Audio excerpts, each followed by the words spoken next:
ദൈവ തിരുനാമത്തിന് ബോധ്യമുണ്ടാകട്ടെ. പഴയ നിയമ അപ്പോക്രിഫൽ ഗ്രന്ഥങ്ങളെ സംബന്ധിച്ചാണ് ഈ പഠനത്തിൽ ഇപ്പോൾ നാം പഠിച്ചുകൊണ്ടിരിക്കുന്നത്. ഇവിടെ അതിപ്രധാനമായും ഞാൻ ചൂണ്ടിക്കാണിപ്പാൻ ആഗ്രഹിക്കുന്നത് പഴയ നിയമത്തിലെ അപ്പോക്രിഫൽ ഗ്രന്ഥങ്ങൾ ഏതൊക്കെയാണ് എന്നുള്ളതാണ്. 3 എപ്പിസോഡുകളിലായിട്ടാണ് അപ്പോക്രിഫൽ ഗ്രന്ഥങ്ങളെക്കുറിച്ചുള്ള ഈ പഠനം പുരോഗമിക്കുന്നത്. അതിലാദ്യമായി ഞാൻ പറയാൻ ആഗ്രഹിക്കുന്നത് എസ്ഡ്രാസ് 1 എന്ന് പറയുന്ന പുസ്തകമാണ്. എസ്ഡ്രാസ് 1 എന്ന് പറയുന്ന പുസ്തകം BC 150 അടുത്ത് എഴുതപ്പെട്ട ഒന്നാണ്. ബാബിലോണിലേക്ക് പ്രവാസികളായി പോയ ഇസ്രയേൽ ജനത്തിന്റെ യെരുശലേമിലേക്കുള്ള മടങ്ങിവരവിനെയും അവിടെയുള്ള സെറ്റിൽമെന്റിനെയും സംബന്ധിച്ച് ഇതിൽ വിവരിക്കുന്നു. ദിനവൃത്താന്തങ്ങളുടെ പുസ്തകം, യെസ്രായുടെ പുസ്തകം, നെഹമ്യാവിന്റെ പുസ്തകം എന്നീ പുസ്തകത്തിൽ പരാമർശിക്കുന്ന സംഭവ വികാസങ്ങളോട് ചേർന്ന് ചുരുക്കം ചില കഥകളും ചില പാരമ്പര്യങ്ങളും ഇതിൽ ഉൾപ്പെടുത്തിയിരിക്കുന്നു. അതാണ് എസ്ഡ്രാസ് 1 എന്ന് പറയുന്ന പുസ്തകത്തിന്റെ പ്രതിപാദനം. 2 എസ്ഡ്രാസ് 2, അതായത് എസ്ഡ്രാസിന്റെ രണ്ടാമത്തെ പുസ്തകം AD 100 ഈ പുസ്തകം എഴുതപ്പെട്ടത്. ഇതിനെ വാസ്തവത്തിലെ ഒരു വെളിപ്പാടിന്റെ പുസ്തകം എന്ന് വേണേൽ പറയാം. പുതിയ മുതലേ വെളിപ്പാട് പുസ്തകം എന്ന് പറഞ്ഞ പോലെ വെളിപ്പാടുകളെ സംബന്ധിച്ച് എഴുതപ്പെട്ടിരിക്കുന്ന ഒരു പുസ്തകമാണ്. ഇതിൽ പ്രധാനമായി പ്രതിപാദിക്കുന്നത് 7 പ്രധാനപ്പെട്ട വെളിപ്പാടുകളാണ്. മാർട്ടിൻ ലൂതർ നവീകരണ കർത്താവ് ഈ പുസ്തകത്തെ സംബന്ധിച്ച് വായിച്ച് ഏറെ ആശയക്കുഴപ്പത്തിലായിത്തീരുകയും അദ്ദേഹം LB റിവറിലേക്ക് ഈ പുസ്തകം വലിച്ചെറിയുകയും ചെയ്തതായി ചരിത്ര രേഖകൾ ഉണ്ട്. വാസ്തവത്തിൽ എസ്ഡ്രാസിന്റെ ഈ രണ്ടാമത്തെ പുസ്തകം എന്ന് പറയുന്നത് കേവലം ചില ദർശനങ്ങളെയും വെളിപ്പാടുകളെയും കുറിച്ച് എഴുതപ്പെട്ടിട്ടുള്ള ഒരു പുസ്തകമാണ്. ഇനി മൂന്നാമത് തോബിറ്റ് എന്ന് പറയുന്ന ഒരു പുസ്തകം വായിക്കും. തോബിത്ത് റോമൻ കത്തോലിക്കരുടെ അപ്പോക്രിഫൽ ഗ്രന്ഥം ശേഖരത്തിൽ ഈ തോബത്തിന്റെ പുസ്തകം നമുക്ക് വായിക്കാൻ കഴിയും. അത് തോബത്തിന്റെ പുസ്തകം എഴുതപ്പെട്ടിരിക്കുന്നത് BC 2-ാം നൂറ്റാണ്ടിലാണ്. 2-ാം നൂറ്റാണ്ടിന്റെ ഏതോ ഒരു പാദത്തിൽ എഴുതപ്പെട്ട ഒരു ചെറിയ നോവലാണ്. നല്ല ഒരു നോവലാണ് ഈ തോബിറ്റ് എന്ന് പറയുന്ന ഗ്രന്ഥം. ഇത് പരീശന്മാരുടെ സ്വഭാവചേഷ്ടകളെയും അവരുടെ പ്രത്യേകമായ രീതികളെയും ഒക്കെ അവലംബിച്ച് എഴുതപ്പെട്ടിരിക്കുന്ന ഒരു പുസ്തകമാണ്.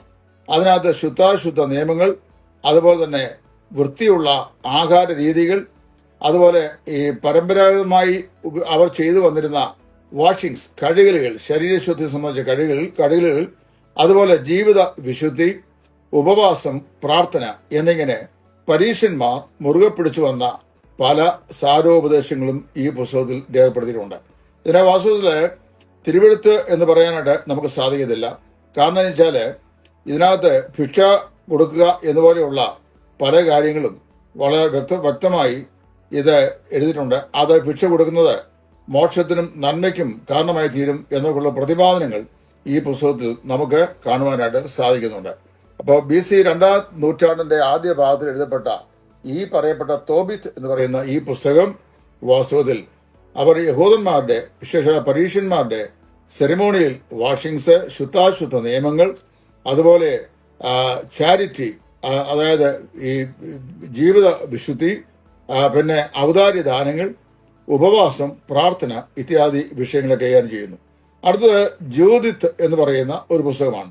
ജൂദിത്ത് എന്ന പുസ്തകം എഴുതിക്കുന്നത് BC 2-ാം നൂറ്റാണ്ടിലാണ്. ഇതിനകത്തെ കഥാപാത്രം ജൂദിത്ത് എന്ന് പറയുന്ന ഒരു സ്ത്രീയാണ്. സൗന്ദര്യ രൂപണിയാകുന്ന ഒരു സ്ത്രീ. അത് ഇതും ഒരു പരീശന്മാരുടെ ഒരു റൈറ്റപ്പാണ്. അതിന്റെ ഇതിവൃത്തം പറയുന്നത് സുന്ദര രൂപണിയാകുന്ന ഒരു വിധവയാണ് ഈ ജൂദിത്ത് എന്ന് പറയുന്ന ആൾ. അവളുടെ കൂടാരം ശത്രുക്കൾ ആക്രമിച്ച സമയത്ത് ശത്രുക്കളുടെ പക്ഷത്തെ ജനറലിന്റെ ടെന്റിലേക്ക് അവൾ എന്ത് ചെയ്തു? അവളുടെ ജോലിക്കാരിയായിരുന്ന പെൺകുട്ടിയും കൂട്ടിക്കൊണ്ട് അതിനകത്ത് ചെന്നു. അവിടെ ചെന്നിട്ട് ശുദ്ധാശുദ്ധ നിയമങ്ങളെ സംബന്ധിച്ചും വൃത്തിയുള്ള ആഹാരത്തെ സംബന്ധിച്ചും മറ്റുമുള്ള പല കാര്യങ്ങളും അവൾ അദ്ദേഹവുമായി സംസാരിക്കുന്നു. എന്നാൽ ഈ മിലിറ്ററി ജനറൽ അവളുടെ സൗന്ദര്യത്തിൽ അത്യന്തം ആകർഷനായിട്ട് നാം വായിക്കുന്നത് അവളെ തന്റെ കൂടാരത്തിൽ ചേർത്തുകൊണ്ടു എന്നാണ്. വാസ്തവത്തില് ഒരിക്കലും എന്നാൽ അവൾ തന്ത്രപരമായി അതിനകത്ത് പ്രവേശിച്ച് ആ കൂടാരത്തിൽ ചേർന്നെങ്കിലും അവള് ഇദ്ദേഹവുമായി സംസാരിച്ച് സന്തോഷമായി മുന്നേറുമ്പോൾ അവളുടെ വാള് കയ്യിലെടുത്ത് അവന്റെ ശിരസ് ഛേദിച്ചു കളഞ്ഞു എന്നിങ്ങനെ ഒരു സ്റ്റോറി ഇതിനകത്ത് രേഖപ്പെടുത്തി വെച്ചിട്ടുണ്ട്. ഇതാണ് ജ്യോതിത്ത് എന്ന് പറയുന്ന പുസ്തകത്തിന്റെ പ്രധാനപ്പെട്ട ഇതിവൃത്തം. അടുത്തത് അഡീഷൻസ് ടു എസ്തേർ, എസ്തേറിന്റെ പുസ്തകത്തോട് കൂട്ടിച്ചേർത്തത് BC നൂറാം വർഷം, അതായത് 1-ാം നൂറ്റാണ്ടിൽ അതിന്റെ ഉത്തരഭാഗത്തിൽ എഴുതപ്പെട്ടിരിക്കുന്ന ഈ പുസ്തകം എസ്തേറിന്റെ പുസ്തകത്തിൽ പ്രതിപാദിക്കപ്പെട്ടുള്ള കാര്യങ്ങളുടെ ശേഷമുള്ള കാര്യങ്ങൾ എന്ന് പറഞ്ഞാണ് കുറെ കൂട്ടിച്ചേർക്കലുകൾ നടത്തിയിട്ടുള്ളത്. അവിടെ വാസ്തവത്തില് ഈ വേദപുസ്തകത്തിലെ പഴയമത്തിലെ ദൈവം എന്ന പദം ഉപയോഗിച്ചില്ലാത്തതും ദൈവത്തെക്കുറിച്ച് പരാമർശിക്കാത്തതുമായ ഏക ഗ്രന്ഥമാണ് ഈ എസ്തേറിന്റെ പുസ്തകം. അതിനകത്ത് മൊർദെഖായിയുടെ ഫാസ്റ്റിങ്, അതുപോലെ തന്നെ അവന്റെ പ്രാർത്ഥന ഇത്യാദി കാര്യങ്ങളെല്ലാം എഴുതിയിരിക്കുന്നു. അടുത്ത പുസ്തകം ദ വിസ്ഡം ഓഫ് സോളമൻ, അതായത് ശലോമോന്റെ ജ്ഞാനം എന്ന് പറയുന്ന മറ്റു പുസ്തകമാണ്. AD 40 ഇത് എഴുതുന്നത്. ഇത് വാസ്തവത്തില് യഹൂദന്മാരെ ഈ യാഥാസ്ഥിക ഭാഗത്തിലേക്കും ഭൗതിക ഭാഗത്തിലേക്കും വിഗ്രഹാരാധനയിലേക്കും അവർ വീണു പോകാതെ തങ്ങളെ തന്നെ സൂക്ഷിക്കേണ്ടതിന് ആവശ്യമായിരിക്കുന്ന സാരോപദേശങ്ങളാണ് നൽകിയിരിക്കുന്നത്. ഏതാണ്ട് സദൃശ്യവാക്യങ്ങൾ നൽകപ്പെടുന്ന തുല്യമായ അല്ലെങ്കിൽ ഏതാണ്ട് താതാത്മ്യതയുള്ള സാരോപദേശങ്ങൾ അവിടെ കാണാൻ കഴിയും. പിന്നെ അടുത്ത് വായിക്കുന്നത് സഭാപ്രസംഗി എന്ന് പറയുന്ന പുസ്തകമാണ്. നമ്മുടെ പുസ്തകത്തിനകത്ത് സഭാപ്രസംഗിയുണ്ട്, എന്നാൽ ഇതിനകത്തും സഭാപ്രസംഗി എന്ന് പറയുന്ന പുസ്തകമുണ്ട്. BC 180 എഴുതുന്നത്. ഇത് വാസ്തവത്തില് ഈ മതപരമായിരിക്കുന്ന ഏറ്റവും ഉത്കൃഷ്ടമായ ജ്ഞാനം അതേ സംബന്ധിച്ചുള്ള പ്രതിപാദനങ്ങളാണ്. സദൃശ്യവാക്യ പുസ്തകങ്ങളെ പോലെ ധാരാളം കാര്യങ്ങൾ നമുക്ക് ഇതിനകത്ത് രേഖപ്പെട്ടിരിക്കുന്നത് കാണുവാനായിട്ട് സാധിക്കും. എന്നാൽ ഇതൊക്കെ സൂക്ഷ്മമായി വിശകലനം ചെയ്യുകയും അത് പഠിക്കുകയും ചെയ്തുമ്പോൾ അവയൊന്നും ഇതര തിരുവഴുത്തുകളെ പോലെ ദൈവനിശ്വസ്തത ഉൾക്കൊള്ളുന്ന ഗ്രന്ഥങ്ങളാണെന്ന് കാണുവാൻ കഴിയാത്തതുകൊണ്ട് അവയെ നമ്മൾ ദൈവ നിശ്വസ്തമല്ലാത്ത ഗ്രന്ഥങ്ങളുടെ ലിസ്റ്റിൽ ഉൾപ്പെടുത്തിയിരിക്കുന്നു.